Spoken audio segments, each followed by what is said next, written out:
All right, what is going on? How are y'all doing out there in Atlanta, Bird Gangland on Facebook and also on YouTube on Uncle Steve's Lounge?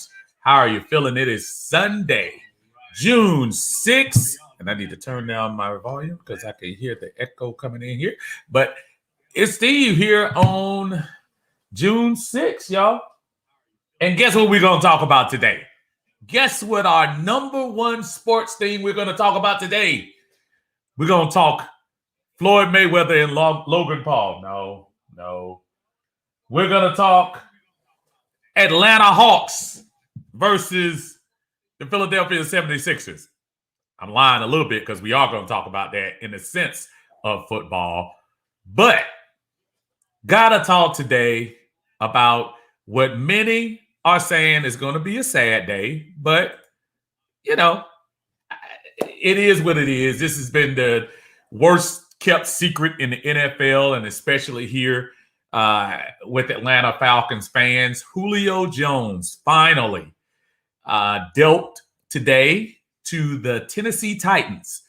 The terms of the deal are Julio, in exchange for him, the Titans are going to send a 2022 second-round draft pick and a 2023 fourth-round pick here to the Falcons. And in return, we will send a sixth-round draft pick in 2023.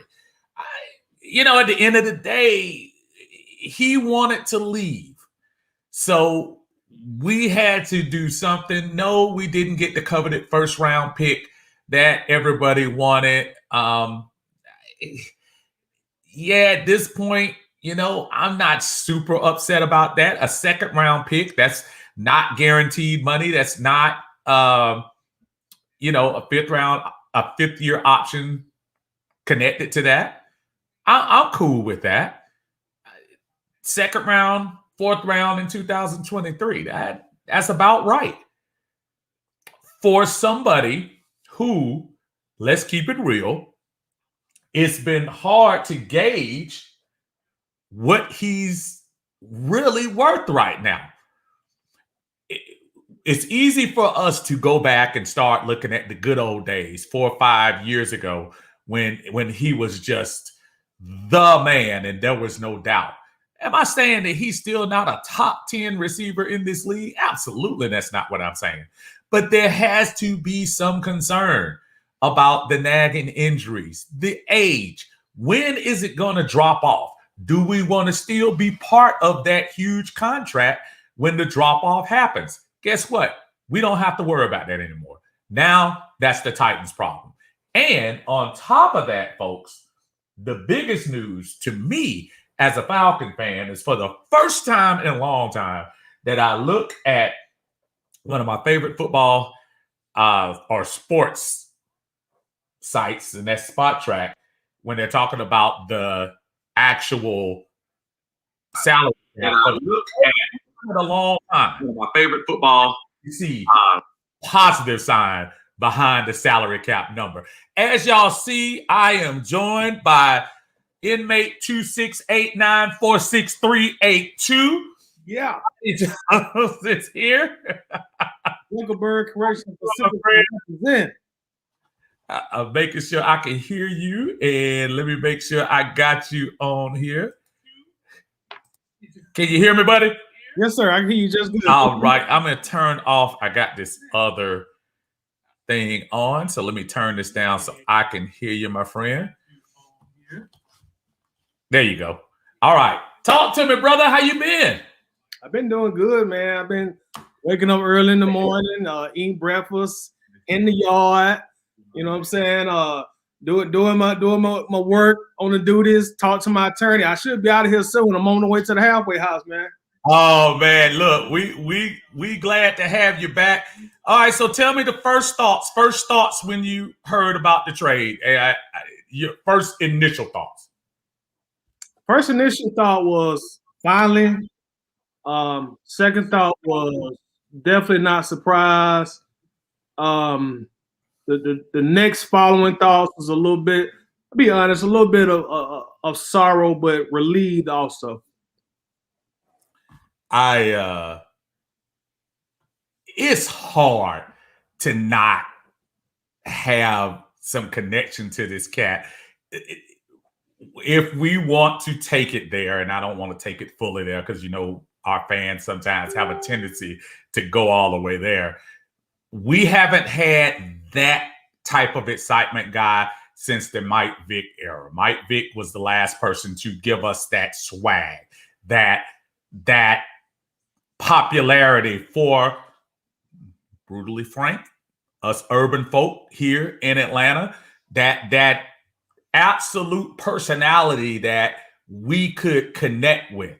That's what number 11 gave us for a long time. And I know a lot of people are upset today. And a lot of people are going to be in their feelings about what just happened. But is this not a smart move, Tidy? There's nothing, especially knowing now that he was trying to go. What about this move is not good? Because I've already heard people saying second round, is that it? But explain to me, or better yet, explain to everyone else how we truly can take advantage of what just happened. Well, to kind of reiterate what you just said, I know there is a good amount of people that saying second round, fourth rounder. That's all we're gonna get for a first ballot Hall of Fame. And that's all we're gonna get. The thing about it that's gonna be overlooked, I've already seen it overlooked a lot online and on Twitter, is you also got rid of the enormous salary cap hit in the salary cap cut that Julio gonna take. So not only are you gonna get some draft picks, but you get some salary cap relief. And as we talked about before, Steve, maybe if Julio was only left with like 1 year left on his deal with like $12 million left, then yeah, you probably do get a first round and a third round then. But the other team is also accepting that risk of taking an older receiver who has a history of leg injuries. So part of that compensation package that we got is not only draft picks, but it's also salary cap relief, especially going into this season where we got impacted by, COVID-19, the pandemic, and the salary cap did not increase like it would in normal times.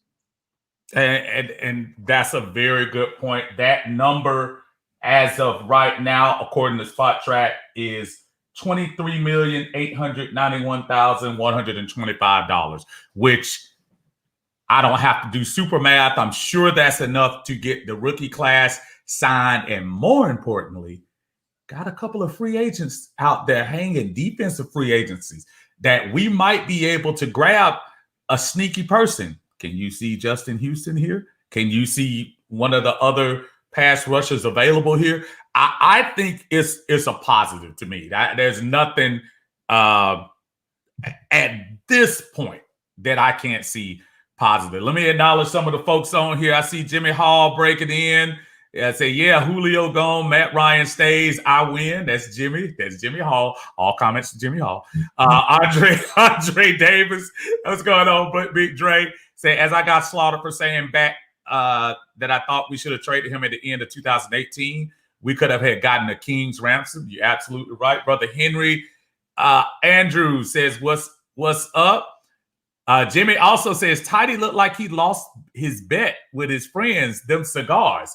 I don't know what he's. I guess he owed your cigars. Cigars here. Philip Johnson is on YouTube, y'all. He's on Uncle Steve's Lounge saying, great day for Atlanta sports. Hawks win, JJ gone. We're going to get on the Hawks in 1 second. And yes, it will relate to the Falcons. Lisa Shepard, how you doing, Lisa? Say, even Harry Douglas tweeted about the salary cap relief being a huge benefit to the Falcons. I did see that, Lisa, where he did. Christian Graham is with us today. He said, I feel debt-free today. Brother Trice, Dre Trice says, hands down, the best number 11 in Atlanta right now, Trey Young, even with his white man can't jump pose. Okay. Brother Chip Epps, how you doing, Chip? Say, I'm wearing my black suit for you right now. You don't have to wear black, brother. This ain't a funeral. Speaking of funeral, Tidy, just real quick, have you listened to the AtlantaFalcons.com tribute thing to Julio yet? I haven't. I saw what they posted on the Instagram page, but I have not been to the official website. I don't know if any of you have listened to that. And when you do, just take a chance, and I want anybody to chime in that has seen it. And don't get me wrong, this is not a celebratory day in Atlanta Falcon sports. However, it kind of almost sounded like he died. You listen to the guy, he was like, all the things Julio is meant to this. I mean, I'm sitting there saying, this is not a eulogy, bro.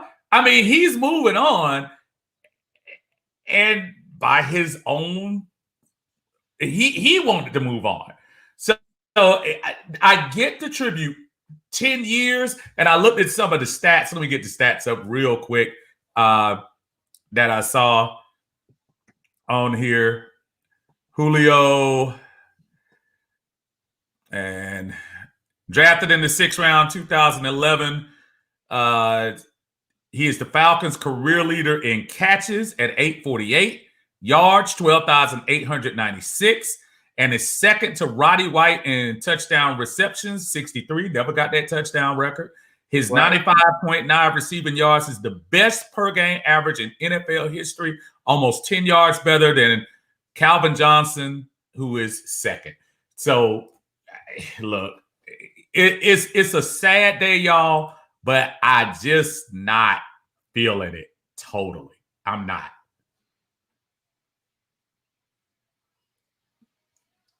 Go ahead, Tidy. I apologize. I thought you were about to say something. Oh, no. I was just listening to you. I apologize. Go ahead. Yeah, from a fan's perspective, it's a bittersweet day. It's a bittersweet moment. I don't know if you remember, Steve, I said once on your show last season that for those who hadn't had the opportunity yet, go and watch Julio Jones in person because he's one of the few Falcons that have actually worn our uniform that was actually worth the price of admission. Yes, sir. And, I mean that from an entertainment spectrum. What I mean is like you seeing Julio in his prime, he was worth that $130, $140, $150 ticket because you was gonna leave that game like, man, I just watched somebody on my team that's better than 99% of the players that was on the field. And I'm just talking from an entertainment perspective. It reminded me of watching Dion at Fulton County Stadium. It reminded me of the good Vic years at the Georgia Dome. And then you come and you watch a guy like Julio. We unfortunately for us, we have not had a lot of players to wear our jersey that was really worth the price of admission. Now, when your team is winning, it's always worth the price of admission. But I'm just saying from an individual talent perspective to say like, man, this guy entertained me. I didn't mind going in my wallet, giving the Falcons this money today because I left entertained. I had a great time watching this guy that, put all his talent on the field. So Julio was always worth the price of admission. I ain't got nothing bad to say about the guy. I know he kind of maybe left rocking the boat a little bit, but sometimes you got to do what you got to do to get what you want. And I don't have a problem with that. Listen, at the end of the day, we all grown men, and you got to figure out what's best for you. At 32, maybe he felt like, and I'm gonna tie this in to our victorious Atlanta Hawks today, and I will have to give a lot of credit to, as that young man, you start talking about price of admission, Trae Young and what he has done to this in this last month or two, and put this team on his back to win. And the key word that's going to tie this in with the Falcons is win. When fans gravitate to winning culture. The Hawks were dead and buried before Lloyd Pierce left. I'm not trying to totally put it on him, but the truth of the matter is we were suffering. All of a sudden, when the Hawks started to climb and move up into playoff contention and actually get in the playoffs and now win a playoff series, it's so funny how quick the narrative can change. So that's why I talk about these Falcons. And you hear, I'm sure you saw the note about Julio wants a quarterback with a big arm. Julio wants to win, all of those things. I'm not mad at Julio for wanting to win, but I also say, sir, you contributed to a lot of these losses. I harken back to the Chicago game where we had a chance to ice that game away, and the ball thrown perfectly to you. If I'm not mistaken, that wasn't even Matt Ryan. That was Russell Gage threw the ball perfectly, and it goes through your hands. So it's easy to sit there and point fingers at everyone and say, I can't win. But the Hawks have proven, and especially today, going up into another hostile northeastern town and destroying the hopes of fans up there on the East Coast, winning changes everything. The perspective, the fan base, and how people nationally feel about your team. Now, all of a sudden, I see pundits talking about how great Atlanta is, and they're going to be the surprise team. Why can't that be Atlanta? It can be us. What are your thoughts? And I'm spitballing, Titus, so just follow me. I apologize. But what do you think about that? Am I making some connection with that? Yeah, you making a huge connection with that. Because as you mentioned, when the previous coach was here, it looked like a typical Atlanta sports team season. Like, okay, well, we're about to have another losing season. Hawks headed back to the draft lottery. Here we go again. And you make a coaching change. You bring Nate McMillan in, and at the blink of an eye, the team has a new identity. They have a new fight, and they brought in a new culture. Since Nate got the coaching job, Atlanta has been a top 2 team in the NBA as far as winning percentage goes. They've been a top 2 team in the NBA, and they have carried that on to the playoffs also. And one thing that I've noticed is like the electricity is back, the excitement is back. You know, people are looking forward to watching the Hawks play, just like you just alluded to. You're now hearing the national media saying, hey, y'all pay attention to the Hawks. They're fun. You know, they're fun to watch. That's a good team. They pass the ball. They play good basketball. Whereas, you know what, 3.5 months ago, those same people was like, oh, the Atlanta Hawks, they're such a disappointment. And to bring that back into the Falcons is like, when we got the 2015 season, Kyle Shanahan's first year was like, oh, here we go again, 8-8. But then they turned the magic on in 2016, and you had Sports Illustrated talking about it. You had Fox Sports talking about it. You had ESPN talking about it. So once you start winning and you start winning big and you start winning on big stages, it just becomes fun, especially for the fan. It becomes so much fun, and it becomes interesting, and it puts everybody in a good mood. You know, I'm still here in Zuckerberg Correctional Facilities, but they still, you know, the wardens still let me scroll down the page every now and then. But you were reading my mind when you mentioned the similarities between the beginning of this year to the end of this year for the Hawks and that 15 season of the Falcons to the 2016 season. I know you were there. 15, it was different because Dan Quinn was there, but there was a little bit more of a buzz because it was new. And then by 16, fans were ready to explode. So again, once the winning is installed, once the attitude, the winning attitude and the right chemistry is going on, we can rock this place. Just right. Like we're going to see. Let me tell you something. State Farm, and again, I wish I had the ability to go to State Farm Arena on Game 3, but I'm going to tell you, that place is going to be crazy. We already have home field advantage in our hands now. Right. That place is going to be rocking. Very similar to the way this place was rocking during the 2017 playoffs in January. Because winning does that.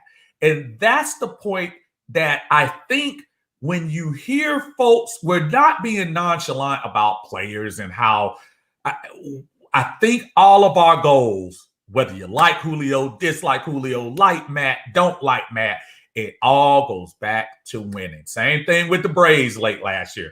Braves made their run and came within an eyelash of the World Series. It was the same thing. The tomahawk chop, well, the politically incorrect tomahawk chop now, but the tomahawk chop and all of that stuff, again, galvanizes fans, national spotlight on you.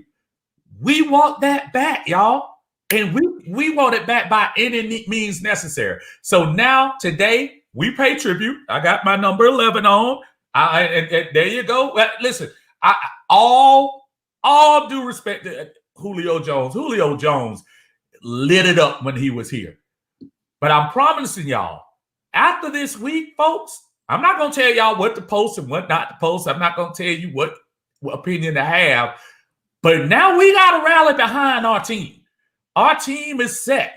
Our team knows what they need to do. Calvin Ridley, welcome to our WR1. You are now the number one guy. Russell Gage, welcome to WR2.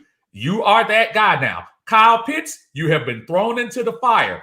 It's time for you to respond. Let's see if you will work that number 4 pick. And I don't say that with malice. I say that with encouragement to say we need you guys.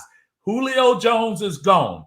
No need to cry about this one. This is not the same as Mike Vick. He wanted to go. He's gone. It's time to move on from that. And I totally agree with you, man. It's kind of like the changing of the guards. You left off speaking of when Vic left. You know that was a totally different situation, but I still remember the cloud of darkness that was over the franchise and the fan base, you know, that entire offseason. Even when we drafted Matt Ryan, you know, half of the people wasn't really sold on the pick. But game one, week one, I should say, been watching basketball, but week one, when he threw that slant to Michael Jenkins, his very first pass, and it turned to a touchdown, a lot of people were like, oh, okay, let's go. You know, and just like that, the narrative changed, the attitude changed, the demeanor changed. It made it easier for us to transition on past number 7 and embrace number 2. So, you know, it's part of sports. You know, we say it all the time. Players, they come and go. The franchise, they've been here since the 60s. The franchise ain't going nowhere for a long time. When they signed that, when they brought the Mercedes-Benz Stadium here, they signed a contract where this franchise can't be moved for the next 30 years. So we here for a while. There you go. Absolutely. I'm gonna catch up with some of these guys here. I see my brother Travis Henry in here, hollering out what's on Travis. Brother Chip says, now all your dang Falcon fans. Well, he says Falcon fans. He's a New England Patriot guy. He's on my line, so I allow it for today. Fans talking like they're glad Julio is gone, but everybody was singing his praises last year. I mean, well, here's the problem though. Just like I see a lot of Patriots fans still holding the flag for Captain America, which is ridiculous to me. Once he leaves, if he leaves, you look like an idiot. If that's your team now. If you're a fan of I have no problem with being a fan of a person. But if it's your team, and I don't care how successful he is, dude, he's gone. I should be seeing Cam Newton and this year Matt Jones all the way. Don't sit here and tell me about the past. I can't worry about the past. Past is done. Let's move on. Brother Christian says sad because Julio was not a diva. Like other superstar wide receivers on the plus side, we can finally start focusing more on the future. Yeah, he wasn't a diva, it seems like, in the public eye, but it may seem like there may have been trouble in paradise for the last couple of years that we may not know about. Glenn Small says, yeah, it sucks that Jet is gone. I hate it, but it's a business and it's all about the logo now. Let's focus and get active. No more excuses. We're better. We better win. We better be competitive. My brother Harrison Davis, how you doing, Harrison? Said, yep, if the Hawks can turn things around, the Falcons can do the same. Brother Cam, how you doing, sir? Gregory Brown said, exactly, time to move on. Back to business in Flowery Branch. I mean, again, I want to talk Julio today, but I also want to talk what we're going to do with this $23 million. We know the draft class has to be signed. That's going to take probably a good 60% of what we have. But we got some money left over now. I'm not trying to say use it all this year or use it all right now, but we got some money that we can start, using some of this on. I got my first call coming up right here on the channel today. Right now, this 1-877-747-2346. Give us a call here. Talk to us live. How you doing, caller? This is Steve here in Atlanta Bird Gang and Uncle Steve's Lounge. Identify yourself for me. Steve, I'm sitting here with my Patriots jersey on and my Boston Red Sox hat. So this Chip. now, see, okay. Now I called him out, so I knew he was gonna call. You know, I love him to death. That's about the only thing me and him will disagree about. Okay, so Chip, but do you understand what I'm saying, though? And I know you're a Patriot fan through and through. You can talk to the Falcon fans about this. Tom Brady left, and I know it's kind of like a half and half. Do you still hold the flame for him, or are you still deep rooted, as I know you are, with your Patriots? See, all my Brady jerseys are in the Patriots, packed up in a box. There you go. Once he leaves, he leaves. and all the other teams, and I'm still I root for Belichick. I was hoping that he would lose because they want to make it seem like he was the one that brought the championship, but it was the team effort. Yes. And I tell anybody that watched that Super Bowl game, a lot of calls went for him. Well, he was a Patriot too, but it went for him. That I was like, okay, this rigged. Right. So right. I'm not. I like Brady and I appreciate everything is, but I don't tip Brady. Yeah. Yeah. Here's the thing. Now, you and I talked about this a long time ago, and I said two people needed to go: Matt Ryan and Julio Jones. Mm-hmm. And if you look at his history there, he was a quiet diva because when he got there, he cried about Roddy White getting the ball, so they got rid of Roddy White. When y'all got Ritchie had great numbers. All of a sudden, he was pouting. Ritchie stopped getting the ball. Anybody that gets the ball more than Julio Jones, there was always a problem. Now, the Falcons were good because they kept it all in. Obviously, they kept it all in-house. But I believe he was a cancer. And would I have liked him in the Patriots? Yes, but here's the thing. They didn't go hard for him, and they had enough to give away because they're trying to get rid of Gilmore. They got assets. He got money. But I think people are realizing he might be a little bit of a cancer in that locker room because he's torn down and he's not helped anybody. Roddy White helped him, but he didn't help any of the receivers come out there and say, Julio Jones is showing us the way and he's teaching us. He didn't do any of that. So I think that it would be a lot better without him because there's not going to be pressure on him or Matt Ryan to have to give Julio and look for Julio and hold the ball for Julio. Because that's what made y'all lose the Super Bowl. He's looking for Julio every throw instead of what's open. I think you would be good friends with our buddy John Harris because that's one of his main points about him. So as you look at it right now, in your opinion, Chip, who do you look to be more successful this year? Do you look for Atlanta to get the best out of? Did you think Atlanta got the best out of this deal? Or do you think Tennessee got the best out of this deal? There was a Falcons will get 2022 second round, 2023 fourth round, and Tennessee gets a 2023 fourth round. Well, here's the thing. I think the Falcons got the better deal because if you look at the quarterback for Titans, he's really not doing too much. It's the running back. Right. So if he's not making those throws that he needs to make, and he said he wants a quarterback that can open up the game, he's really not opening up the game. It's Henry doing most of the work. He's just dumping it, and the wide receivers are taking off. So he really doesn't have a quarterback anymore. So the Falcons, they'll be able to grow. And if you listen, there's going to be a cloud lifted off the team because they don't have to worry about him pouting. He signed a contract. He's mad that he signed a contract, then he sits out. You know what I'm saying? It's always something with Julio. Now they don't have it.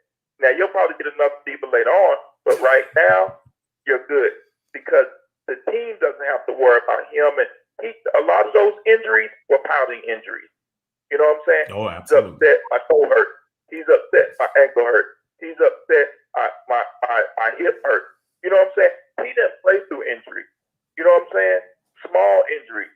The injuries that we used to play through. He didn't play through that. And for you paying as much money as you paid him, and he's going to want another contract when he gets to the Titans. So I don't really see it being – they're going to have to deal with that problem now. Now they got two deepers over there. Aside of being a Patriots fan, one of the greatest minds I know of, Chip, great. Thank you for joining us, brother. I appreciate you. You know I love you, man. And I will holler at you. Hey, and great picks. I saw you and your wife for anniversary and everything, man. Congratulations, brother. I'm going to hit you on Messenger and send you something. Gotcha, brother. Thank you, man. And take care, brother. All right, now. All right. All right, y'all. That's 1-877-747-2346. On YouTube, we have CP the Trucker. What's going on, brother? He said, I think it was time for Julio to go. I think Julio knew it, too. The best franchises find ways to keep moving. He also says, what's good, Tidy? Hollering at you. Said Julio has been uber passive-aggressive for the last couple of years. Caller, how you doing? This is Steve and Tidy here in Atlanta Bird Gang and Uncle Steve's Lounge. Talk to us and identify yourself. Hello. Yes, sir. All right. What's going on, brother? Hey, man. This is truly a bittersweet day. Truly a bittersweet day. someone that we have come to know for the past 11 years is now gone and gone to another team. I'm just going to say this. Everybody needs to hold up on that car wash they're trying to give Julio until we get some more definitive information as to what was going on behind the scenes. Because all of this speculation and all of these things here, I'm thinking I'm looking at TMZ or the National Enquirer right now. So, but one thing about it, the die is cast for 2021. You have got to go to the Super Bowl either this year or next year, or it's going to be some tough sledding around here for the next 4 years.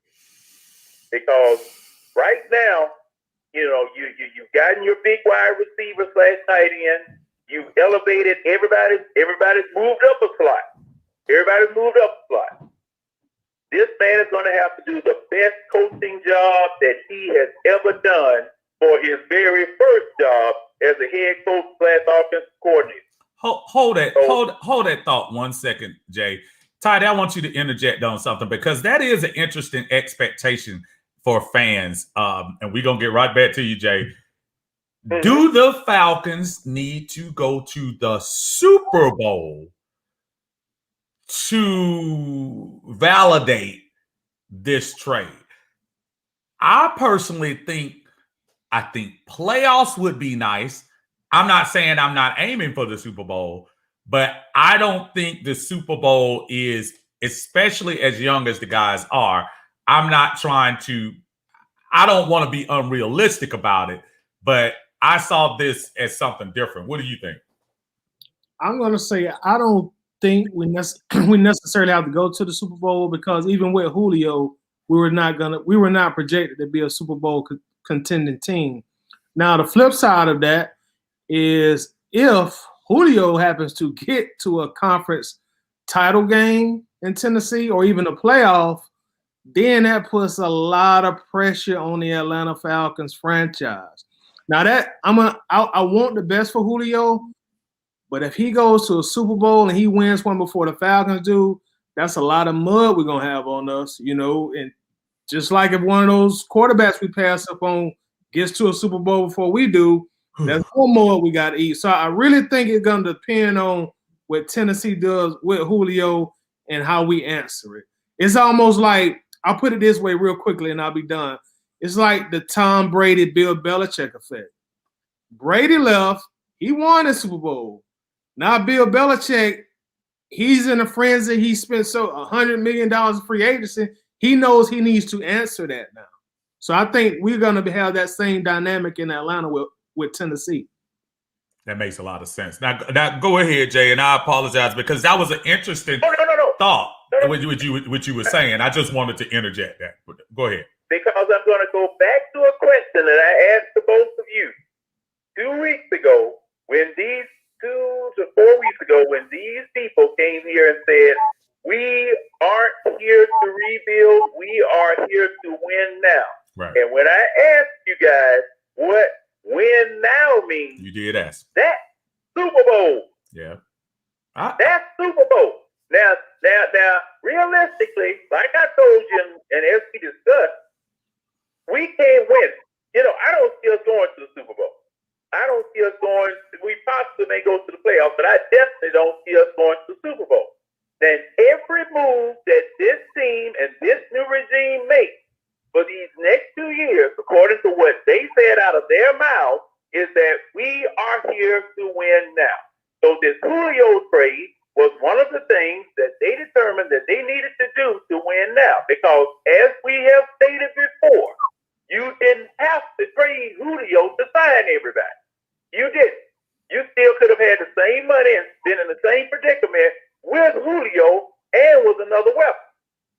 So the pressure is on Bono, Smith, and our favorite quarterback to get us to a Super Bowl win this year or next year. Now, I know it's unrealistic. I know it might be unfair. However, when you win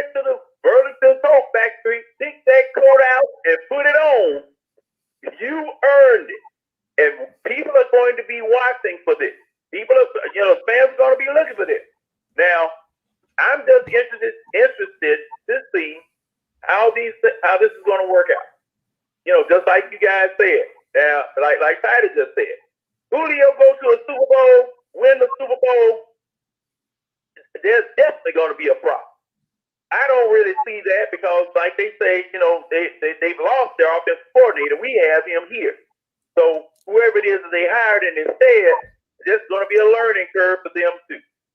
You know, so you know, like I'm going to say in closing, guys.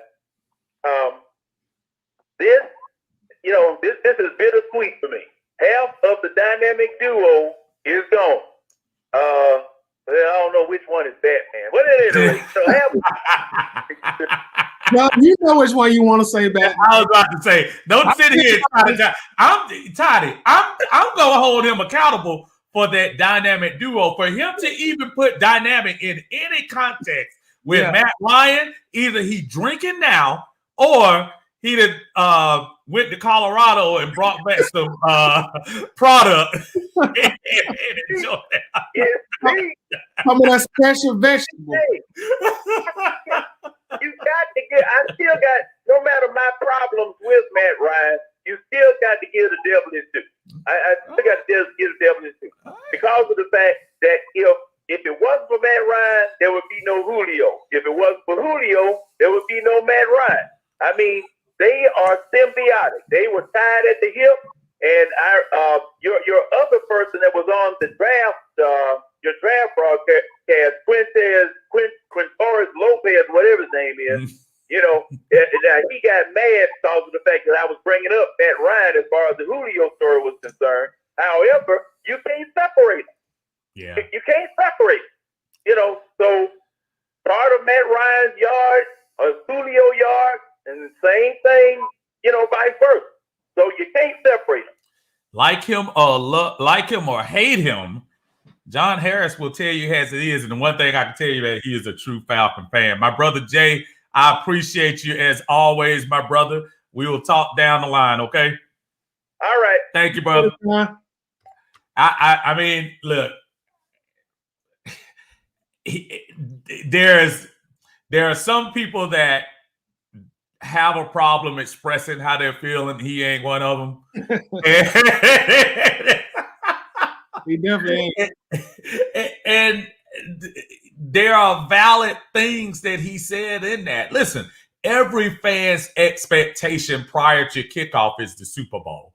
Let's not pretend like that's not what the goal is. But I think the only thing I would say is, because you have these new folks coming in, because we got pretty young pretty quickly, and quite honestly, we don't have a lot of long-term contracts. Right now, it's only about 4 guys, when you think about it, that have 3 years left with the team currently as constructed. So there could be a lot of things going on. Now, folks, I'm looking at a lot of the comments. I apologize if I'm not catching up. I'm trying to post a couple of them up here so you can see us. But obviously, the more people that call, that's what we're trying to do. Get more people on the phone here at 1-877-747-2346. Caller, how you doing? This is Steve and Tidy here in Atlanta Bird Gang and on YouTube and Uncle Steve's Lounge. Talk to me. Identify yourself. What's going on, y'all? This is Greg, man. Greg, what's going on, my friend? How you doing? What's going on, Tidy? What's good with you, man?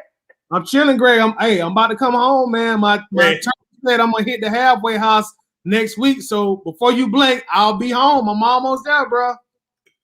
Greg, the parole officer said keep it short because he ain't got that. He still got a time limit. Hey, I'm gonna keep it short.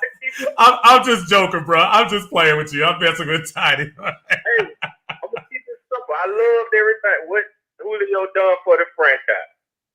To be honest, we got all we can get up out of it. You know what I'm saying? Right. And when reality hits, he's still an aging receiver with 2, maybe 3 years left. Right. Of prime years.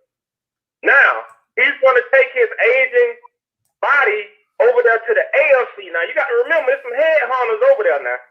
Oh yeah. You got Baltimore, you got Buffalo. You know what I'm saying? Mm-hmm. It's the team coming up there. You still got the Chiefs over there. So either way it go, even if he get close to the dance, you still got to beat these teams. You know what I'm saying?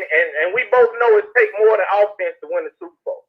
So I mean, like I said, I don't wish them but the best of luck. But once you take that AT and L off your uniform, hey, it is what it is. That's how it goes.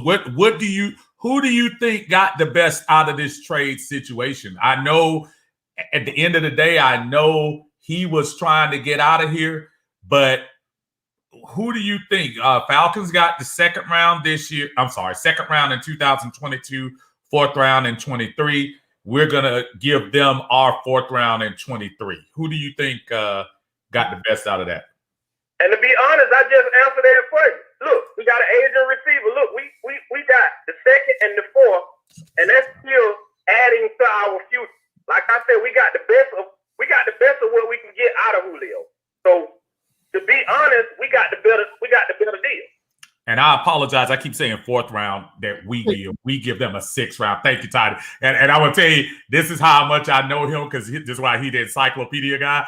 I saw Tidy's face when I said fourth round, and I saw his head swivel. I was like, and I said to myself, I must have had that wrong. So you know, I'm the statistician behind the scenes. That's what I'm saying. And the only thing I'm gonna tell you this before I let y'all take some more calls. The thing that I hate is fans think that we're just gonna automatically go into a decline without Julio. No. Aspect. What that trade did was it also made the availability of our other receivers to step up to the plate and take on that mountain. It's not over with. Maybe that could be the best. Like John said, maybe that could be the best aspect for Matt Ryan because he doesn't have to look for number 11 automatically. That might give him time not having the size of Julio. He might spread the ball around a little bit more. Don't go nowhere, Greg. Hold on. I was about to make that point. In 2016, and I keep going by, I know I sound like a broken record, but remember the end when Julio missed those games at the end of 16 from the Kansas City game down to the end. Julio did not play a lot. I think matter of fact, I think he came back that Carolina game, if I'm not mistaken, but he missed the Rams game, 49ers game, and the Falcons lit up both of those teams for almost 100 points because he spread the ball around.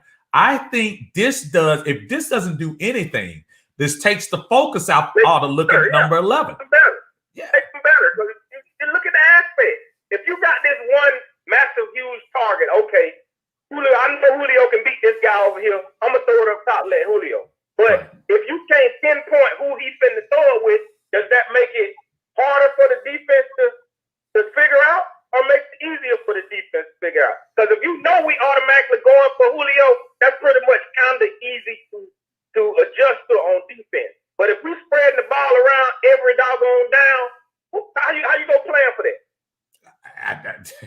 You got to ask. I don't know. You're not gonna be able to plan for it. I appreciate, Brother Greg. I appreciate you, brother, and I'm sure pretty sure we're getting ready to get into training camp and stuff like that. I'm gonna be leaning on you and calling you out a little bit. So look forward to hollering at you later on this year. Okay. Oh yeah, always, man. Y'all be easy, man. Thank you, brother. Always the emblem over a player. That's right. Thank you, brother. Appreciate you. I appreciate you, man. My sister Toya Jones says harder road to the championship through the AFC than the NFC. Falcons have a better chance than the Titans to make it to the Super Bowl. And that could be true. Remember, we're talking a kind of a weak NFC if you think about it, and we play the NFC East, which is the weakest of all. Caller, how you doing? Thank you for calling us in Atlanta Bird Gang and Uncle Steve's Lounge on YouTube. Identify yourself for me. What's up, fellas? Hey, Steve. Hey, Patty. This is Dre. Hey, man, what's going on, Dre? How you feeling, brother? What's up, Dre? I'm all right, man. It's like everybody's been saying, it's on one hand, bittersweet. Everybody loves Julio. To see him fly down the field is amazing. But on the other hand, I'm an Atlanta Falcons fan, so I'm going to roll with whoever we got, regardless. Give me, and I haven't asked this of the caller, Dre, but give me your Julio moment, your connection moment that when people talk about, when they say, man, when Julio was here, tell me that moment for you that you said, this brother is a different cat. Honestly, I would have to say it's two moments. One of them, I don't exactly remember who we were playing, but Matt Ryan threw the ball. I believe it was the year that we was just spectacular. But Matt threw the ball a little high. Julio jumps up and grabs it, and he gets clipped, does a flip, and comes down with it, and keeps the ball. The other one is probably everyone's favorite, is when we played Green Bay, and I mean he was a man amongst boys. He was just shoving people out the way, going straight down the field, just do his little jet, end zone thing. So those two are probably my favorite, but with the greatness that is YouTube, I can go back and watch it all the time. I don't need him here for it. I think if memory serves me correctly, and follow me up tidy, I think that catch might have been the same game, that Green Bay catch where he went up in the air, got flipped around, and still came down. That was in the third quarter of the championship game when he made that catch. It may have been. I don't remember exactly who we were playing, but that catch just sticks out in my head. I don't remember nothing else but that catch. Okay. I'm pretty sure that's what it was. But even if it's not, it's probably a couple more that that we all think about with Julio. Toddy, real quick, while he's coming in there, shoot one in there for me. What's your favorite? One of your favorites. I know you got plenty. I got plenty too. Give me one that just sticks out right now in your head, just real quick. My all-time, well, the one that stick out the most, Steve, and man, you done talked about this a few times, but the NFC Championship game, the last game in the Georgia Dome, when Matt threw him that ball and he shook the guy off, still formed the guy, and he took that thing about 70, 75 yards. And I'm telling you, Steve, you can attest to this. You had to be in the stadium, but as that boy was going down that sideline, boy, it felt like that was what I was talking about. When he stiffed on everybody, it was just, he just manhandled them cats. Right. And when he got in the end zone, he started talking his junk, pointing at his mom. And at that point, we knew, okay, even though we the Falcons, this game over. That's the same speed he ran down the field to that end zone was the same speed the Green Bay fans turned around and left the stadium when that play happened. Because that was like the first minute of the third quarter. Yep. And those fans got out of there so quick. You know how it is when you see the defining play and the folks start streaming like late in the fourth quarter. The first minute of the third quarter, them Green Bay fans were rolling after that play. Yes, sir. And they knew at that point in time, okay, this is an Atlanta party. They got this game. Let's get out of here and let them have their party. And that's pretty much what we did throughout the rest of the game. That was a real special moment. That's gonna probably be my all-time favorite Julio moment. That's one for you right there. Dre, with Julio leaving, Calvin Ridley becomes the top target, expected top target on the Falcons. How do you think he's going to adjust to now the pressure of him being the man now, even though he pretty much got that experience last year? How do you think he'll adjust? I was about to say he got that last year. That's exactly what I was about to say. I think he carries it well. I don't know, man. It's one of those things where you can never replace Julio, but we definitely have the talent I'm not gonna say not to miss him. You know what I mean? But we definitely have the talent to carry on. I think really is going to do amazing this year. I mean, he even with Julio here, he was already the sky's the limit. Each year he's getting better and better and better. And then last year he really was the number one receiver because Julio stayed hurt. So my opinion, I think he does an amazing job this year. I hope anyway. So. My brother Dre, I appreciate you as always, man. Thank you for chiming in on this Julio gets traded day, brother. Obviously, we're going to talk to you up and down the line. Okay, brother? Yes, sir. All right, man. Take care now. Yeah. I started thinking about plays, and we talked about this maybe about 3 weeks ago, Toddy. Another one of those plays, that NFC Championship, this one didn't turn out our way. But that second touchdown in the NFC Championship to go up 17-0, and I believe, if I'm not mistaken, it was either the first play of the second quarter or the second play of the second quarter as we were starting up. And Matt Ryan, for all the critics back then, Matt Ryan threw the perfect bomb to him, and Julio tiptoed down the line and caught the ball. You know the one I'm talking about? Oh, yeah. We went up 17-0 that play, right? Yes, sir. Yes, sir. And that same feeling, that same euphoria hit because we went up 17-0. Now, obviously, we know that didn't turn out the way we did, but that moment there for Julio, that was a very that was an awesome play during that time. We got another caller on here on 1-877-747-2346. How you doing, caller? This is Steve and Tidy here in Atlanta Bird Gang and in Uncle Steve's Lounge on YouTube. Identify yourself for us. Hey, Uncle Steve. Hey, Tidy. My name's Ryan. I'm in Fort Myers, Florida. Long-time fan. Really upset today with Julio Jones obviously leaving. Big Julio Jones fan, as I'm sure most of us are. Yeah. But I'm really hurt by what we got in the trade. That's what we received. I feel like we could have received a little bit more, and I'm sure there's better options out there. So I'm kind of mad at the front office. Well, Ryan, I hear you, but I'm going to walk this through you. We're going to walk through it together till we got to pick each other up. Yeah. Julio starts, and this is news we're finding out as fans in the last week. Julio asked for a trade earlier this year, allegedly. Mm-hmm.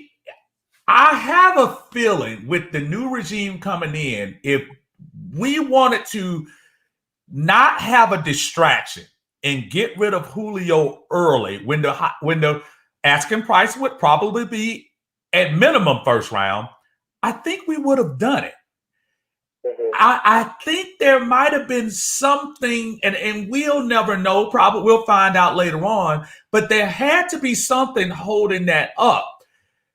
I fast forward to last week in the great Shannon Sharp debacle, when Julio reveals that I'm out of there.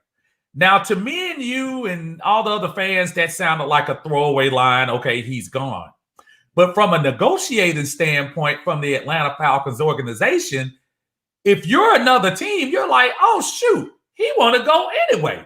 So why am I going to give up a first-round pick when y'all need to get him off the books and trying to get a distraction off the team? Does that make a little bit of sense? I'm not saying that's the exact answer, but it's a scenario that I'm saying you can't ask for a number one draft pick when you know you could probably get him for pennies on the dollar. I would be willing to bet you too that this was probably one of the highest offers that he got from a team. Does that make any sense? I'm glad we didn't send him anywhere in the NFC South, so I'm happy with that. Right. At the same time, I mean, Julio Jones is hands down the best player that's ever had our history. That's True. my personal opinion. I agree. He is. Mm-hmm. But at 32, Ryan, at 32, most receivers at around 30, 31 hit that stride. Now, we all agree Julio is a different cat. Julio has made a different stuff. I'm not saying he's going to nosedive in 2021, but Father Time is pretty much undefeated on carrying, kind of not letting athletes know when it's over, with the exception of Tom Brady. Pretty much for the most part, you're thinking before we get stuck paying Julio $22 million for the next 3 years, meaning he might drop off the face of the earth in the next 2 years, let's let another team worry about that burden and free up some room for some new cats. And I'll tell you this, Ryan, don't be surprised. You heard the salary cap is going up to $208 million, which is about 20-something plus million dollars more. Don't be shocked if Matt Ryan's name comes up in something next year. Now that we have the salary cap room to absorb that dead cap, things like that might happen. So I know I cut all of that off, and I didn't mean to cut you off. I was just trying to throw a scenario with you. No, you're fine. And, you guys are giving me some reassurance. I'm glad you're having this discussion. I appreciate it, because in my mind, I'm freaking out. I got nobody here in Florida really to talk to. There's not really many Falcons fans down here, so I'm kind of by myself and in my own mind when I woke up to the news. I got you. And I will say this on top of it: I don't think this trade was as bad as the DeAndre Hopkins trade with Texas. Oh yeah, That was horrible by Houston. That was. Yeah, that was horrific. This is nowhere in that stratosphere. Can I say something, Steve? Go ahead. I apologize, Toddy. Stay there, Ryan. Stay there for 1 second. Yeah, and I totally get where Ryan is coming from. Ryan is looking at the fact like, hey, when this guy's healthy, you talking about a top 10 NFL player, first ballot Hall of Famer. He's going to automatically change your offense. And the thing about it in the negotiation room, Ryan, I think the conversation may have went somewhere in like this. The Titans said, listen, we'll give you a first round and even a third rounder for Julio. But guess what? You got to pick up $15.3 million of that cap in order for us to get the first round.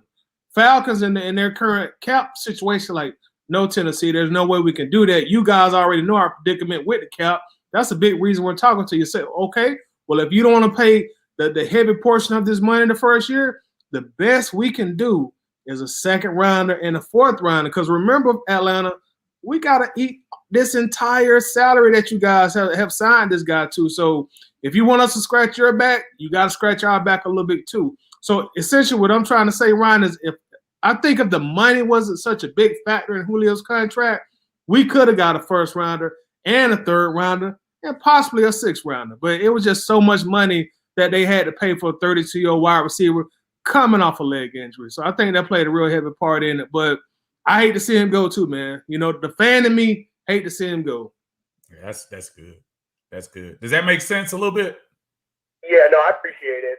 Again, I appreciate you guys having these open discussions with Falcons fans on Atlanta Bird Gang. Yeah, we try our best, my brother. I appreciate you seeing a new voice in here, man. I appreciate you joining us on here, man. Don't make yourself a stranger, man. We try to do this every Sunday, and then during the regular season, man, we really off the chain. You see us in our real existence, then, man. So don't be a stranger to us, okay? Hey, I appreciate it. Rise up, guys. Y'all have a rise up, my brother. Rise up, Ryan. Peace. Yeah, that's awesome. I love to hear. I love the favorites. Don't get me wrong. We all know who our favorites are, Toddy, and we all know the folks who come up in here. But at the same time, it's always good to hear a different perspective coming in here. Caller, I figured the phone lines would be buzzing today. Caller, how you doing today? Thank you for joining Steve and Toddy here in Atlanta Bird Gang and in Uncle Steve's Lounge on YouTube. Identify yourself for me. Well, it ain't often that you get two great minds together. I thought you might have went 3 screens with the box, but this is Ricky. I knew who it was when I heard the voice. What's going on, bro, Ricky? Hey, it's a great day in Atlanta, bro. It's a great day in Atlanta. All right, so tell us what you think, Rick. I know you. I know definitely you got your opinions on the move. I love it. Mm-hmm. Well, and let me tell you why. Everybody got mixed emotions. Do I love Julio? If you see him in the comments, bro, I'm glad I got my wife gave me a Julio Jones jersey for Christmas. I'm good. I got my Julio Jones jersey. I even got the fade the black one too. I ain't got the white one. I ain't got the black one. I got the fade black. I wear it proudly every Friday. You know, but at the same time, guess what? I got a Roddy White jersey in there too. There you go. Hey? There you go. So the cliche for the same. Roddy couldn't. Julio came in. Won't nobody trade for Roddy. Roddy had to ride up to the sunset. All right, Julio gets an impromptu call from Shannon Sharp. Hey, Julio, what's going on? I'm out of there. Well, we ain't got no leverage. Right. We don't have no leverage. Right. Because now it's publicly known you're getting traded. Okay? Now, Steve, you know me, you sit down and talk after draft night. Yes, sir. On there. Yes, sir. And I told you, I said, for the life of me, we could have even moved up to Trey Lance, or we could have got Justin Fields. And for the life of me, I could not figure out why Fontenot and Smith said, we're going to get Kyle Pitts. Well, fast forward to, about a week or so ago, on the impromptu call. Got it. And then everything got revealed where Julio requested to get out in March. The draft was in April. There you go. 86. Yeah, it does. It does add up. It makes a lot of sense now. And they just, because first of all, you weren't gonna get you couldn't get a wide receiver big enough to replace Julio because they wanted to keep with the big body wide receiver. We got two small ones. Right. Dave is small. This is small. Right. You know, so we got two small ones. We need a big body presence that's a route runner. So what did? They went and got Julio Jones replacement. Simply put, because even though they're listed as a tight end, that was a wide receiver, dog. Come on, let's just be real. Yeah. That boy, you can run routes. You can line them up on anywhere on the field. You got to go. You know what I'm saying? It was obvious, but if I'd have saw Fields, different story. But they knew Julio wanted out. So it wasn't used to drafting a quarterback. Why would draft a quarterback when I already know this man is already out? He's a mismatch. He's a mismatch. Okay. He's a mismatch. Mm-hmm. That's one. Second of all, look at all of the draft picks and how Fontenot and Smith systematically drafted certain players. Look how all of that stuff got put into place. So everything got put into place to have, not only do you got depth, you got speed. You understand what I'm saying? And you can be coached. Look at, case in point, look at the Titans offense. We all saw how the Titans offense was crazy. Okay? So we got that here. As much as Oliver Blank used to say Julio Jones is a Falcon for life, evidently Julio didn't think that way. So my thought process is we got what we got for him. We got the cap hit off, not for just this year, but the following year. We got rid of that contract. Okay. Everybody stopped leaving out the window because we don't got Julio Jones. For the majority of the season last year, did we have Julio Jones? No. Did we have Calvin Ridley? Yes. Did we have Russell Gage? Yes. Was they having business? Yes. He lost off of stupidness, foolishness. Defensive calls, the onside kick heard all around the world. That's how we lost last year. You understand what I'm saying? You got an offensive line. You got opportunity for Matt Ryan to stand back, and you got a man that took Brian Tannehill from a nobody to the AFC Championship. Let's stop tripping. Come, just be real and say, okay, it's a new day in Atlanta. Let's go forward. Because how long do you think Matt Ryan's going to be on that team? It won't be long. Just be real. It won't be long. It won't be long. Just be real. Yeah. Matt Ryan is out. Don't put Matt Ryan to this. Matt Ryan is going to go the same course. Why? Because right now, yes, we can win now more, but if Matt don't win, guess what? We got to put somebody there that's going to win this. So stop tripping. I just called to say, Atlanta Falcons fans, stop jumping out of the windows because we traded Julio Jones. We got money now. We can go ahead on and pay the rookies, and then we can go stop to see who's the best defensive player, and let's make it happen. We got to get defense, Steve. The money we got left over from after we pay, we got to find somebody on a 1-year deal that'll come in here and do what they need to be done. Folks, that's the gospel according to Brother Ricky. We appreciate that, man. And look, Well, again, we'll be back at you later on, man. Continue to call us on down the line, and you take care of yourself on this Sunday, there, Rick. You as well. Take care. All right, now, Rick. Bunch, we appreciate that. Yeah, I mean, he laid it out there pretty well. I thought that was how you do it, man. That's Rick made an excellent point. That it's a point that you made about 10 minutes ago that I want to touch on just real quickly. Oh, go ahead. You both just said something real key. We're gonna probably go through this same situation, same scenario very sooner than later with Matt Ryan. So I would like to ask you, Steve, knock on wood, I'm not trying to be pessimistic or anything, but let's say we just knock on wood again, happen to have another disappointing season. Okay. Do you think it's beyond the realm of reality or possibility that this time next year, Matt Ryan, after maybe, let's just say a 6 and how many games we got now? 17? Okay, so let's just say we only win 6 games next year. We go what did I put? 6 and 11. I know y'all can't count in South Georgia, so I figured I'm gonna help you out. 6 and 11. Thank you. Well, let's say I'm sorry, bro. I'm sorry, man. You can make Atlanta public school because I don't know the internet, so you get all the Google stuff. So let's say we go 6 and 11. All right. Do you think it's a possibility Matt Ryan get on the phone with his agent and say, "Hey, I made all the money I can make. I gave this team my heart, my blood, my sweat, and my tears. Call Rich McKay, call Fontenot, and see if we can figure something out. I love Atlanta. I always love Atlanta, but I want to go to a contender now. I want to have a ring on my finger when I get my gold jacket at Canton. What can you do for me, Mr. Agent, Mr. Condon?" Not only do I think that's realistic, I actually think that might happen because hold on one second. I'm sorry. I don't know how I got that on there. There we go. Not only do I think that's realistic, I think that's going to happen.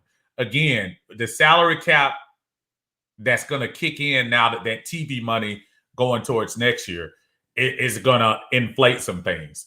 Right. We're going to be looking at a June 1st date next year too. Yes, we're looking at a $40+ million dead cap hit next year. But after June 1st, if I'm not mistaken, I think it is, let's see. We would break even next year on the cap. It will be $24 million next year. Right. Now, do you even think about trying to absorb that and get rid of him? I brought this in here. This is the first cat that's had his ID that I've been able to see, and this is one of our glorious Atlanta Bird Gang admins, Brother Nicholas. How you doing, Nick? What's going on, Steve? What's up, Tidy man? I had to call in. My boys online, man. We appreciate you, man. I got a convict on the line right now, Nick. So I'm gonna let him. We had to give him a little time on here to talk about this day, brother. And I apologize, Ty. I didn't mean to step on you. But tell us, Nick, while you're sitting here, what are your overall thoughts on things today? Oh my goodness. First off, this is a new day in Falcons football, whereas Julio Jones is no longer a member of the Atlanta Falcons. I personally never thought I'd see this day, but here we are. Well, my thing is, it was something that had to happen. I mean, Julio went to the team in March, said that he wanted out. The Falcons were trying to operate behind the scenes, trying to get a deal for him, trying to put not only help them out by, getting rid of that salary to open up some salary cap space, but to get him to a contender, so maybe him having an opportunity to win one the last few years of his career. I think that it's bittersweet. because I appreciate everything that Julio's been able to do, but also this is going to put a lot of pressure, I think, on Ridley because this is his last year on his rookie deal, and what he's going to do and how that's going to affect them getting an extension. Also, it's just going to affect that whole dynamic because we was all talking about it earlier. I think that it's going to affect I think the offense is just going to look different. I think this time around it's going to be more or less more emphasis on the run game. I see Matt Ryan's attempts going down. I'm seeing something like what they've done with Tannehill because if you look at his stats from last year, Tannehill didn't throw for 4,000 yards last year, but he did throw for 33 touchdowns and only 7 interceptions. Right. So I see more balance. I see less throws, and hopefully that's going to translate into more red zone opportunities, and hopefully they're able to capitalize on them now because I think the field's going to start to consolidate. You don't have Julio, taking the double team. Now you're going to have to look at pitch. You're going to see more 2 tight end sets. You're going to see just some different matchups. I could see them using Cordero Patterson, using him as running back, but also splitting him wide because he's naturally a wide receiver. It's going to make the offense look a lot different, I believe, next season. And really, you talk about the 2 tight end set. That also tells me that their dedication to trying to run this ball and just trying their best to balance things out. Matt Ryan has been in the top 2 or 3 in pass attempts for the last 2 years. And while for fantasy folks, that's great, but for the strain on a team to get balance between their run and pass, make the play action more effective, that's horrific. When you see 600 plus attempts on a team, that means you're not running the ball. And we know we haven't run the ball well at all. So I look forward to being able to spread this thing out. Tell me your thoughts on what Falcon fans, I'm not going to tell you should think, but what are Falcon fans' best course when you start thinking about how we should react to this? Obviously, today is the day. So it's shock, awe, it actually happened. Julio's not here anymore. But going forward, do we still hold a flame for Julio, or do we just leave that in the back like we did Roddy White, Mike Vick, Devontae Freeman, other greats that had left this franchise? How do you think Falcon fans should march in this as far as that's concerned? Well, it's very difficult because on one hand, Julio is still a top wide receiver in the NFL, possibly the best wide receiver in the NFL, even at his age, even at this stage of his career. You're not a better team without Julio Jones. Right. I mean, that's I agree. Debatable. I agree. So with that being said, and it's not like, because Roddy White never played for anybody else. True. I mean, Michael Vick, of course, we saw what happened, with him going to prison and then, his comeback that he was able to do, which, he's one of the only quarterbacks to ever get 2 $100 million contracts. Mm-hmm. Never been done. Then, Freeman, he's been a shell of himself since he left.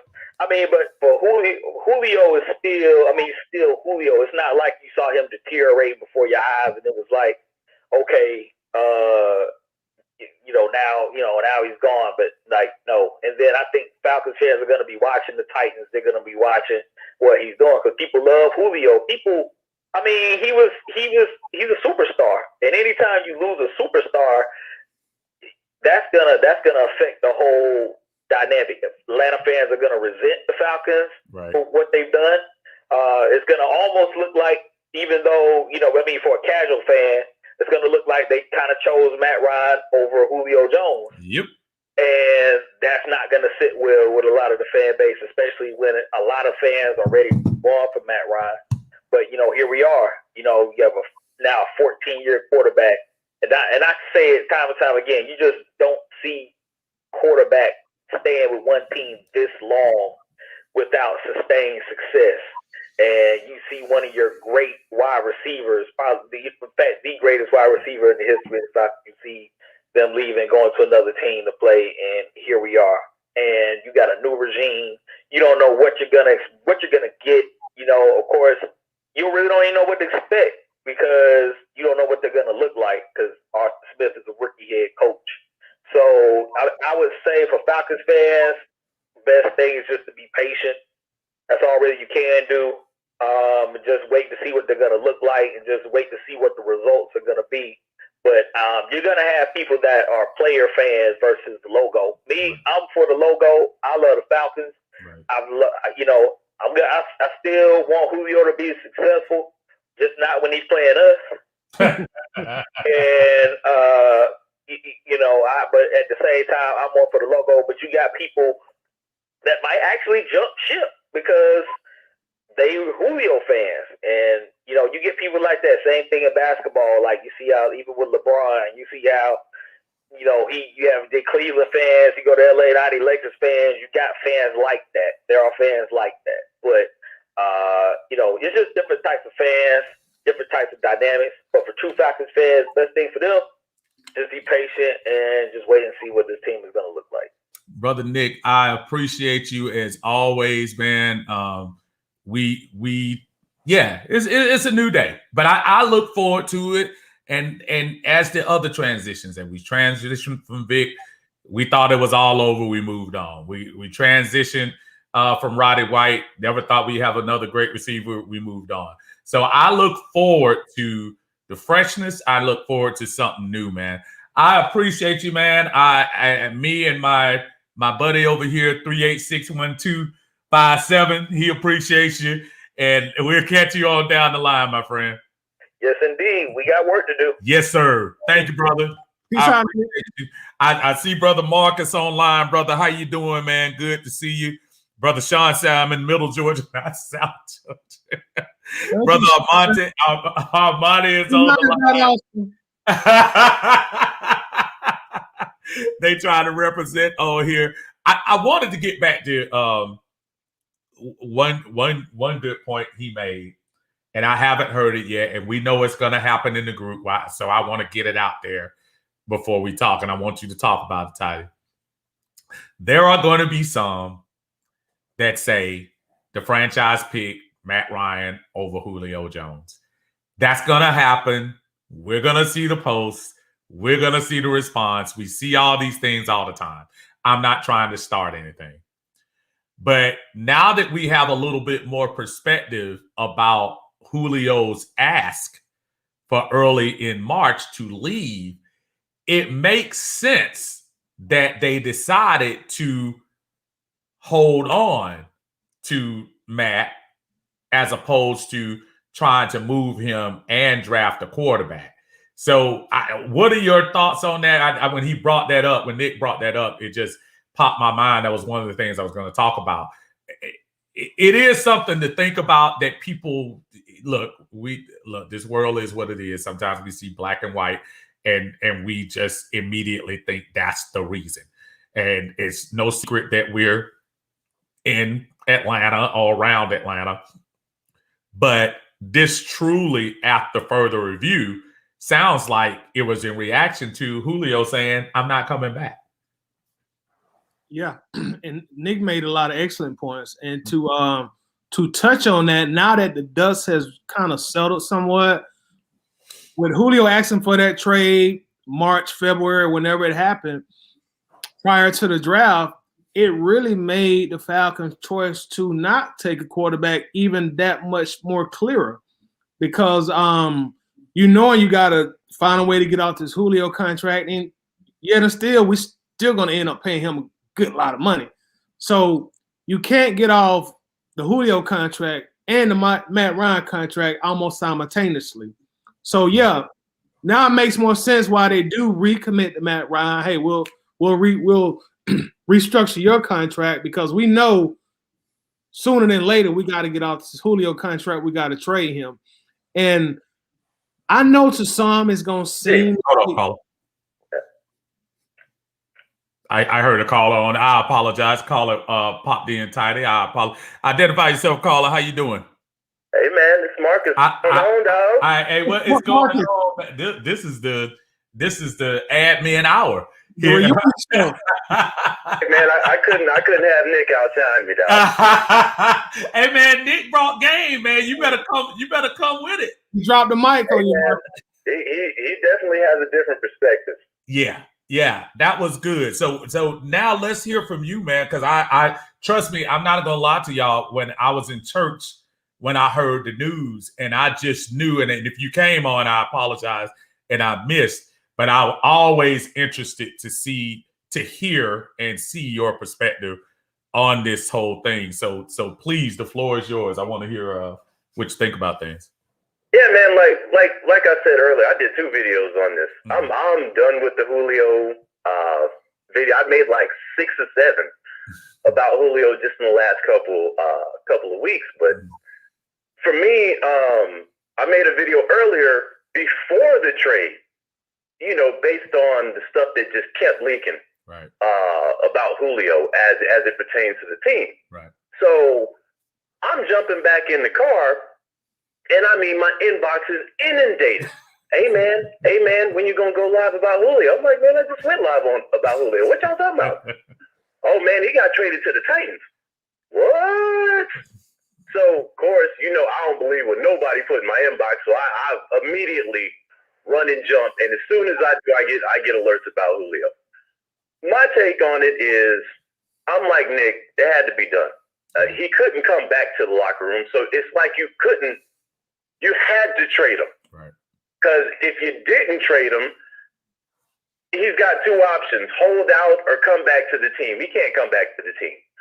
That would have been straight toxic. Right. Secondly, from a different perspective, I think Tennessee is going to do pretty decent next year. But herein lies the problem. They have to completely revamp their offense. Right. Because they're adding Julio. Plus, they're going to have a new offensive coordinator, because the guy that was calling their plays for the last 2 years, he's now our head coach. There you go. Yeah. So people forget that before Arthur Smith took that offensive coordinator job, Tennessee wasn't really a threat in the AFC. Mm-hmm. They had Derrick Henry. Tannehill was sitting there. Right. They didn't have anything. That man came in and single-handedly revamped and changed their offense. So when I see Julio going there, we don't know what to expect from Tennessee, just like we don't know what to expect from our offense in Atlanta. I will, however, have people look at one team that lost their star receiver and made it deeper into the playoffs than they did when he was healthy. And that's Odell Beckham. I was about to say New York. When Cleveland lost Odell Beckham, they thought the season was lost. Yeah. Them boys were heavyweights this year. Yeah. Without Odell Beckham. Yes, they were. So you can actually lose. Now listen, there is no real compensation for Julio Jones. Julio Jones is a top flight wide receiver. I gave him 2 more years after this before he starts to kind of fall off. But like I said in my video, losing Julio is it really that bad? Because we were 4-12 last year with him. We were 7-9 the year before with him. We were 7-9 the year before with him. So I mean, what worse can happen? We can start winning. You know what I mean? So I get what Nick was saying about how some fans are going to turn on the Falcons because they figure, man, y'all gave Matt Ryan this extension, but y'all were willing to trade Julio. Well, let's look at it from this perspective. When they gave Matt Ryan this extension, Julio already wanted out. So that's kind of a non-factor. Exactly. What were you going to do? Offer Julio more money with 3 more years on his contract? That would have been crazy. Or restructure and push more money back into what you... And you made a really good point I wanted to piggyback on. I think there are people who want to get Julio's worth circa 2018 as opposed to 2021. 2018, of course he would be worth probably multiple first-round picks back then. But I think what people, the nostalgia of Atlanta fans, we want to get back his career stats for 2021 value. And it just doesn't work that way. It really doesn't. You made one good point. I wanted to jump in real quick, and I'm going to let you come back. I was at church, and I don't know, half of y'all know I'm a deacon in church.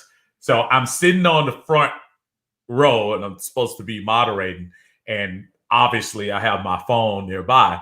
And I'm, this done all right. And all of a sudden, I see that alert go up. And I'm trying to look over there at my pastors to see, is there a way I can sneak out this thing to the hall to see? Because I know we all, when you heard that, it stirs up, because it's like we've all been waiting and it finally happened. And I didn't mean to step on you, Marcus. I just brought that up. So at the end of the day, Marcus, what do you think is, from a fan standpoint, and I don't have to ask about your fandom, do you feel like this it takes the pressure, it takes all of the drama out of camp now? So when we go into camp, there is no more. Of course, you're going to have, how do y'all feel about Julio?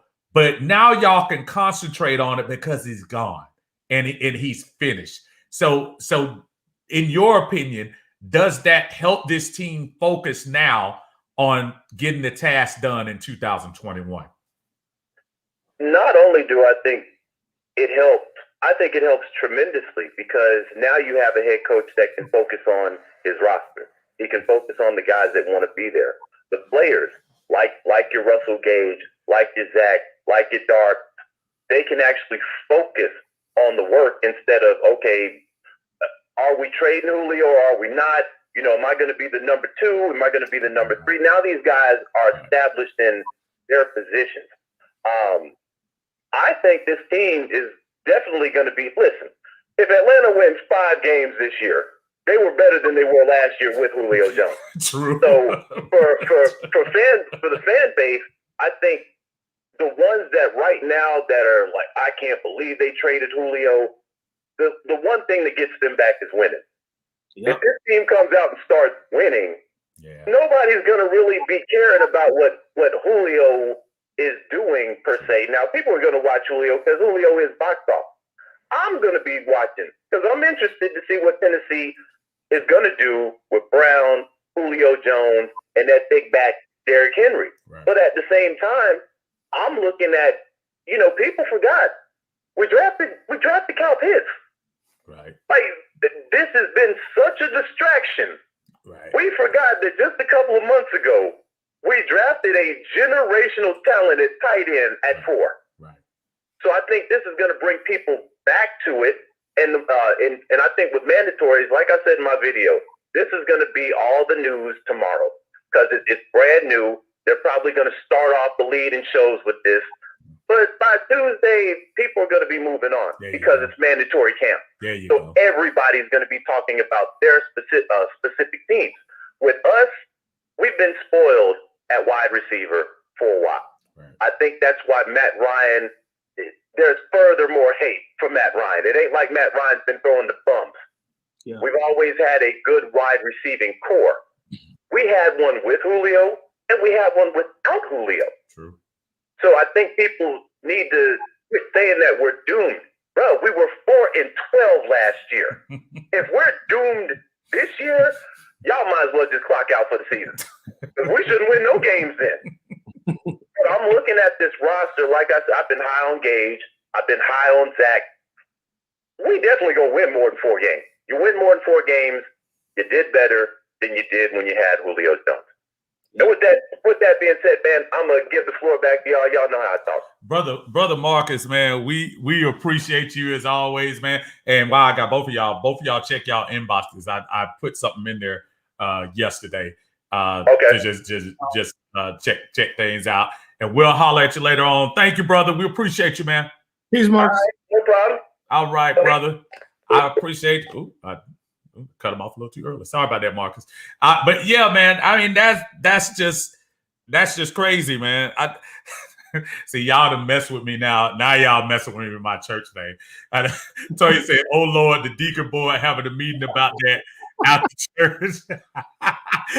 Okay, I'm the senior deacon, so if anybody gonna hold a meeting, it'll be me. Christian say the Lord telling you Julio is gone. My brother Kevin. Hey, Coach Kevin, I was supposed to try to hook up with Coach Kevin this week, but I know people on Facebook who my friends, I'm just coming off vacation and had a little bit of a late start. But my brother Kevin, I gotta hook up with you, man. He said those players were never worried about Julio. They were already moving forward in the OTAs. Those guys were already trying to be the best versions of themselves anyway. And I believe that. I think the one thing is they probably had some more insight as far as what was going on in the outside world. So I'm sure they were already moved on. Caller, how you doing? This is Steve and Tidy here in Atlanta Bird Gang. Identify yourself for us. What's going on, Steve? What's going on, Tidy? This is Bandwagon Hater. What's going on, brother? What's up, bro? Going all right, man. How you feeling, man? What you feeling today? Number 11, as I used to call him all the time. Go Trey Young. That's what I'm gonna say. No, yes, you're absolutely right. I agree. No, hey, the best number 11 right now going is that little young man. And I'm sorry, I'm gonna steal you for about 30 seconds, man. But let me tell you something, boy. That Trey Young, man, and you talk about. I hope Kyle Pitts becomes that guy, but I'm gonna tell you, man, Trey Young is ready for the lights, man. He is built for these lights, and as Atlanta sports fans, not only Atlanta Hawks, but I'm sure as I see a lot of y'all posting stuff. I know we not going Falcon related because it's all season, but shoot, man, you can't help but to get excited about an Atlanta athlete showing out like that. Number 11. I didn't mean to steal your spotlight, brother. Go ahead, man. What are your thoughts on today's news with Julio? Well, number one, it had to happen. I don't know if I'm indifferent about it, really. I'm really not upset about it, but I don't know. It's like I said, I'm just really indifferent about it.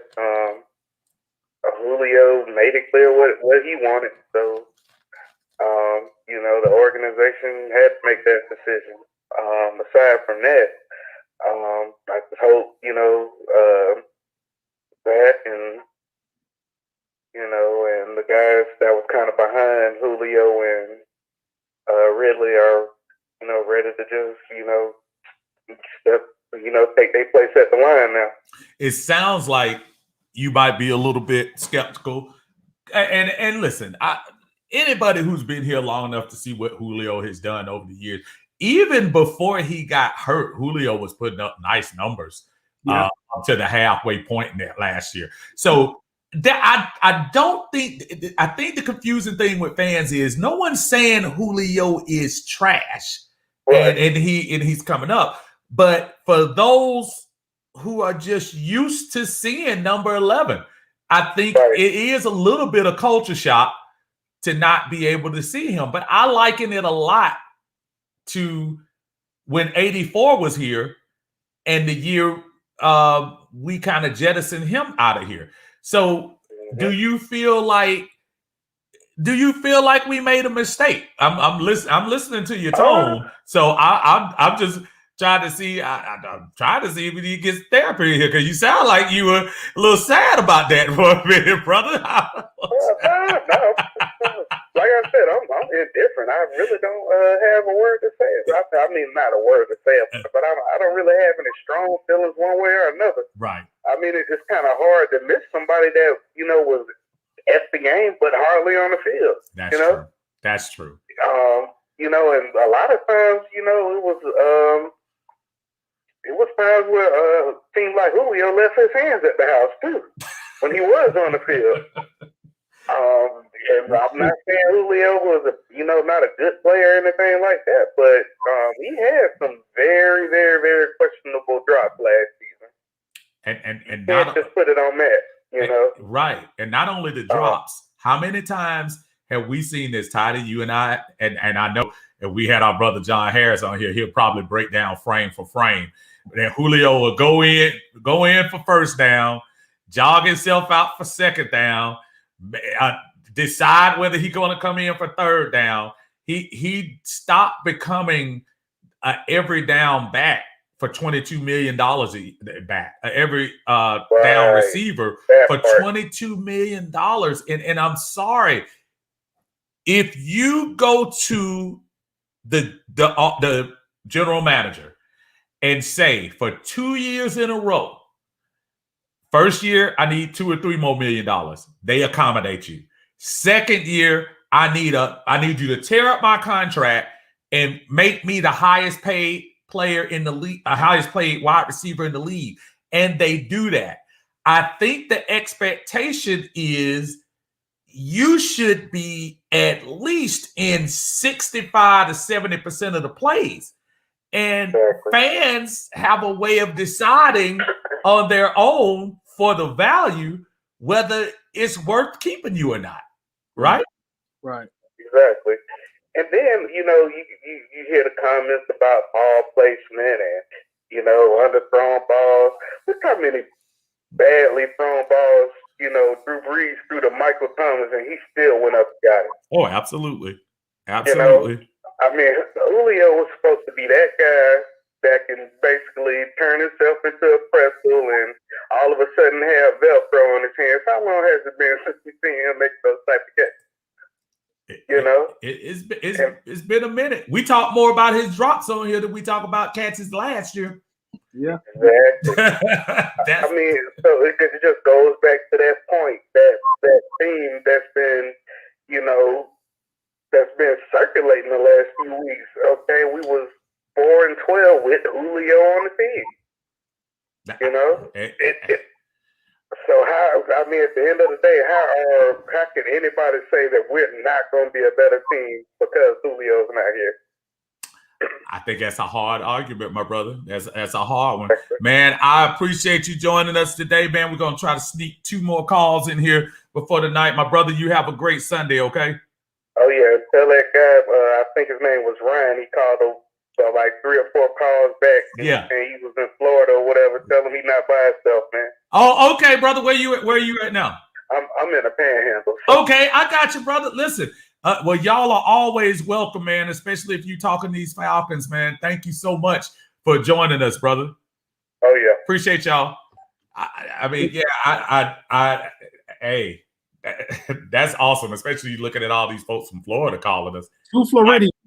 Say what now? We got 2 Floridians tonight. Yeah, I know. That's a record right here. We're going to go a little rapid fire on here because I will be honest with y'all, I spent money on that Floyd Mayweather Logan Paul fight because I'm just that entertainment savvy. So I'll give about a couple of more minutes. Caller, how you doing? Identify yourself. You're on with us right now. Hey, Steve, it's David. David, man, how you doing? I'm good. Well, my thing of it is this here. It's finally over with. It's finally done. We can move on from this now. There you go. So, first off, Jet, thank you for sending me some of the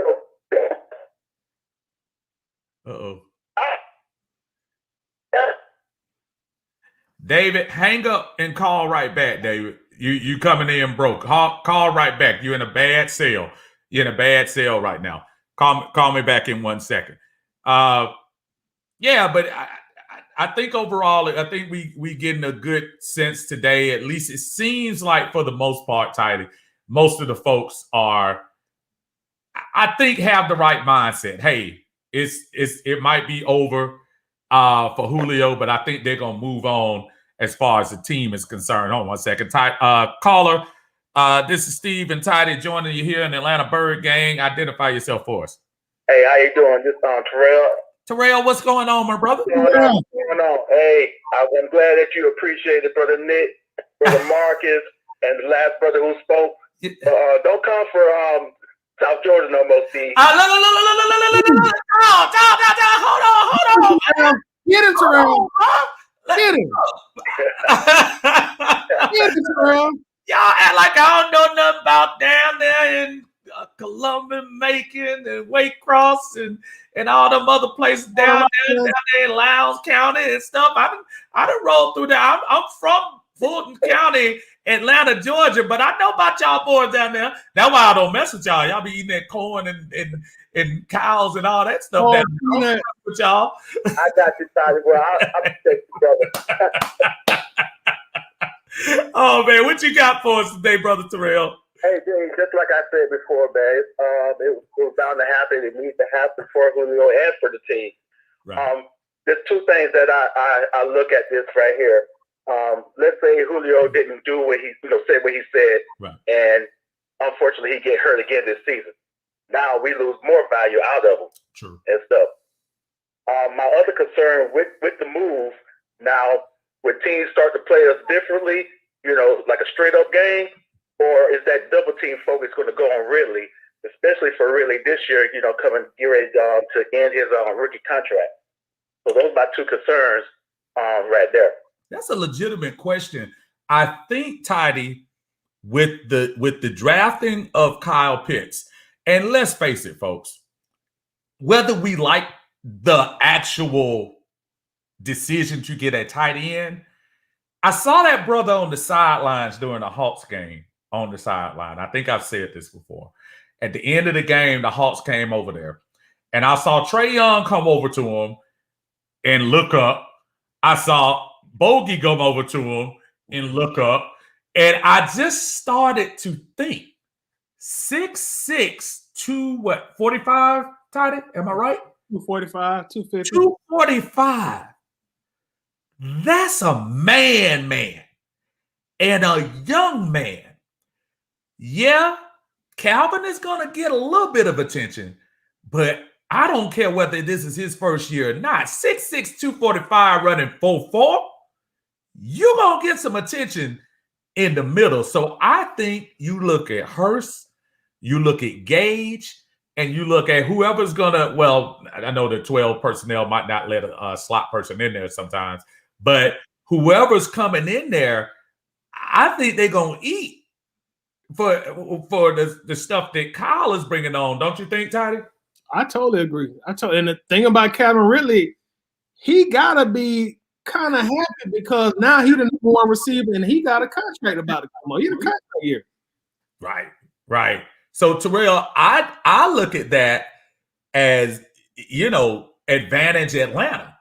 And not only that, if we establish any semblance of a running game, any semblance. Go ahead, Terrell. No, that's what I'm about to say. Mm-hmm. To establish a run game, mm-hmm, yeah, we'll get more than 4 wins. We might be even a contender in the division, hopefully, and stuff. But if we can develop that run game, man, we'll be great.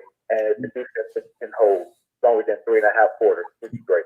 My buddy Joseph Evans just popped in and told me don't forget about Cordell Patterson. And I haven't forgot about Cordell either. Cordell is going to pay some dividends. Let me ask you a question that I haven't asked anybody tonight, Terrell. With this opening up of the salary cap a little bit, $23 million, I'm going to make the assumption the first 2 picks are going to take a good chunk of that. Honestly and truly, you're not paying the 3rd round down to 7th round a lot of money on their contracts. Is there anyone out there defensively that you look at on the free agent market? The only person right now that pops in my mind, and think about this too, Tidy, because I'm going to come to you afterwards, that you see out there that you would think about picking up. I know Justin Houston is a name that I've seen, and I'm thinking about whether he would truly be that expensive right now, the fact that he's still lurking out there. Is there anyone with this extra money that you would think about going after? So honestly, I haven't thought about the defense. I've been so focused on what's been going on with the offense and stuff. really, do anyone want to come and play with them? That's the next question right there. Do anybody want to come and play with us right now? Do they feel that our organization is in shambles, not be repaired, or would they just take that money? Anybody who we get will be a great addition to our defense. Right. But, I always spoke about defense being temperature. We can get that strong defense, and we'll do good. I appreciate that, Brother Terrell. I appreciate you calling. Let me tell you something, brother. I'm going to keep striking on South Georgia, so you just going to have to come after me and bring all them cows and bring all them ducks and stuff up there and bring them on up to 285 and see how good your luck is. Middle Georgia, Steve. Brother, man, you have a great night tonight, man. All right, man. My brother Ryan says Trey Boston would be huge. That's actually not a bad call. What Anthony Moss says, with that money, I'll take either a veteran pass rusher or a cornerback. So is it anybody out there right now, Tidy, as I'm going to let us have the last word on here, is there anybody else out there that piques your interest, knowing now that we may have a little bit of money on our hands to maybe dip and do something last minute? Like you just said, of course you think about Justin Houston. You also think about Steve Nelson. Yeah. I think he did pretty good. You also definitely got to strongly consider bringing Brian Poole back in here, man. I would think about now. Do you think the Dan Quinn mystique? Because let's face it, Dan Quinn gave an undrafted free agent an opportunity down there. He might be more loyal to Dan Quinn than he would be to an Arthur Smith, or he might be loyal to the money, which is a whole nother thing. Yep. But I think that's why you see Dan Quinn attracted. Amanda just asked how much cap room. According to Spot Track, right now it's $23 million at this moment. But again, keep it in mind that we do have to sign the draft class, which I would imagine you'll probably start hearing some contracts. A lot of other teams have signed most of their players already. You're going to probably start hearing that this week once Julio passes his physical and makes it final on that. So that's one of the things. My brother Tidy, we have done this thing for almost 2 hours, my brother. I am always honored to share the mic with you, man, especially on this Atlanta Bird Game forum, brother. And just appreciate sharing some knowledge with you. Thank you for having me, man. Thank you for having me. Like I say, I'll be home soon, man. I'll be home sooner than later. If anybody has, what's the guy on one call, that's all. Any lawyer that want to help a man get out of the Zuckerberg facilities, y'all come let me know and I'll pass on the information to him. It has been awesome, man, and the phone call's still coming, but we get ready to cut y'all off. I'm sorry. But we will catch y'all next week when hopefully the Julio talk will kind of go away and we start focusing truly on what's going forward for the 2021 Atlanta Falcons. Folks, thank y'all for joining us, man. We appreciate y'all. Atlanta Bird Game, Uncle Steve's Lounge. Don't forget me on YouTube. We talk all Atlanta sports on there, not only the Falcons, but these great Hawks and what they're doing. The somewhat up and down Braves, Lord have mercy.